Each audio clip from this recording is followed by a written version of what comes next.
Maintenant, comment est-ce qu'on donne des estimations? Comment est-ce qu'on construit nos intervalles de confiance? Dans l'exemple où on s'intéressait à la moyenne mu, on construit un estimateur Y bar, la moyenne empirique, de l'échantillon. Et ce qu'on va essayer de faire maintenant, c'est de construire un intervalle de confiance autour de la moyenne empirique à l'aide de l'échantillon qu'on a prélevé de la population. En général, on ne prélève qu'un seul échantillon de la population, puis il faut pouvoir construire notre intervalle de confiance et produire notre estimateur pour le paramètre d'intérêt, en particulier ici pour la moyenne empirique, pour la moyenne, à l'aide de la moyenne empirique, là. Et puis, comment est-ce qu'on construit l'intervalle de confiance? C'est de ce dont on va discuter présentement. L'estimateur Y bar, il est sans biais d'échantillonnage lorsqu'on fait un échantillonnage aléatoire simple de taille n. L'interprétation de la variabilité d'échantillonnage dans ce cas-là, qu'est-ce que c'est? Qu'est-ce que ça représente vraiment la variance de Y bar? Ça nous donne une idée de la distance typique entre la moyenne empirique Y bar et la vraie moyenne de la population. Je prends un échantillon de taille n, je calcule l'estimateur. Vous prenez un échantillon différent, vous calculez l'estimateur. Une troisième personne prend un échantillon différent, calcule l'estimateur, la moyenne empirique dans tous ces cas-là. On devrait s'attendre à ce que les moyennes empiriques soient près de la vraie moyenne de la population mu. On espère, dans tous les cas. C'est au moins un estimateur non biaisé. Ça fait qu'en moyenne, nos valeurs à nous devraient se rapprocher la moyenne de la population mu, mais ce qui nous intéresse, c'est sous quelle mesure chacune des estimations va être éloignée ou rapprochée de la moyenne de la population.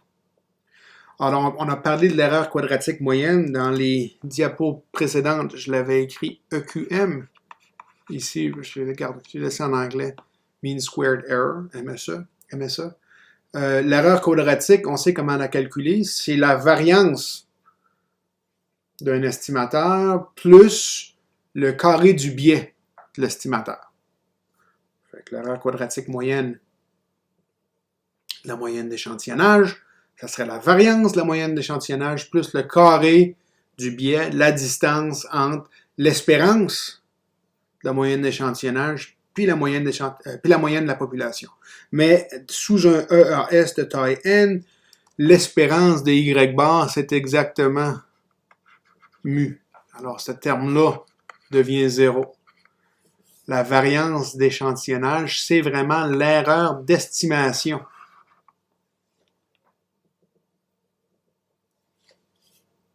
De la moyenne empirique. L'erreur d'estimation, ce n'est que la variance d'échantillonnage. Il n'y a pas de composante de biais. Si vous échantillonnez avec remise, alors on n'est pas dans un cas EAS ici, là. Les observations Y1 jusqu'à Yn, elles sont indépendantes. Si elles sont distribuées identiquement, avec la moyenne ou l'espérance de chacune des observations, c'est la moyenne de la population, puis la variance de chacune des observations, c'est la variance de la population. Alors là, le théorème, la limite centrée s'applique.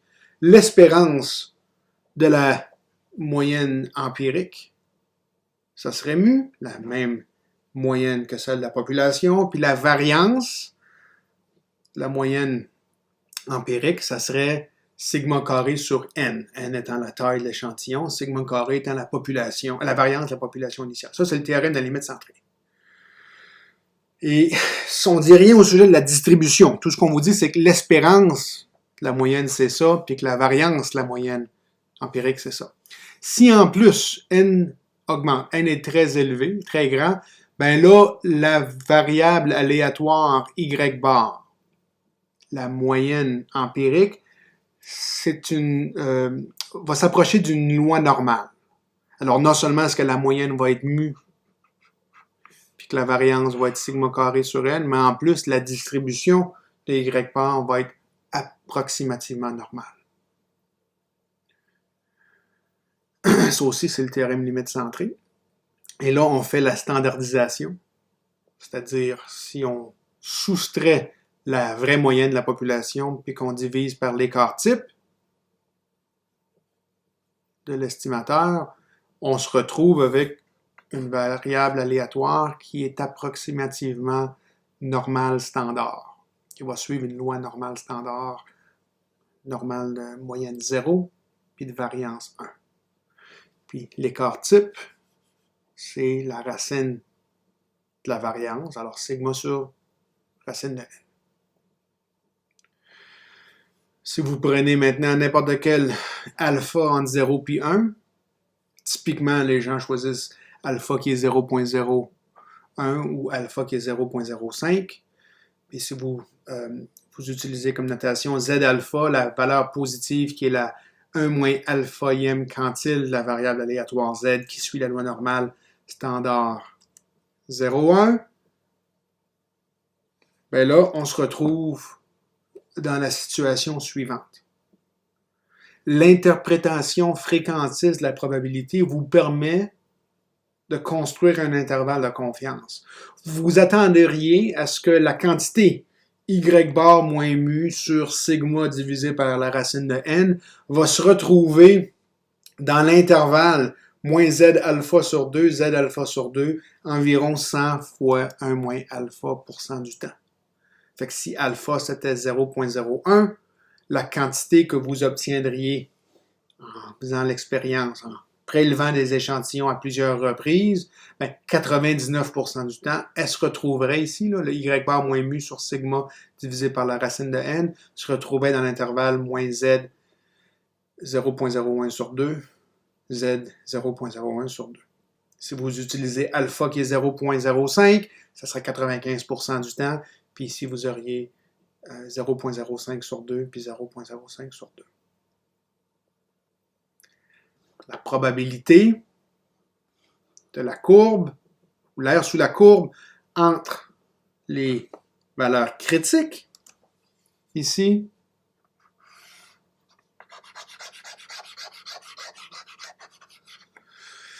ça va être soit 95 ou 99, en tout cas, ça va être 1 moins alpha. En général, on choisit le alpha qui est 0.05 en échantillonnage. C'est une convention. Vous pourriez choisir ce que vous voudriez. Là, il faut se rappeler des valeurs qui finissent par être les valeurs critiques intéressantes ou importantes. Z alpha sur 2 puis moins Z alpha sur 2. Ça a tendance à être 1.96 ou moins 1.96 l'autre bord. Plus tard, on va voir que c'est aussi bien d'utiliser la valeur 2. 1.96, c'est à peu près égal à 2.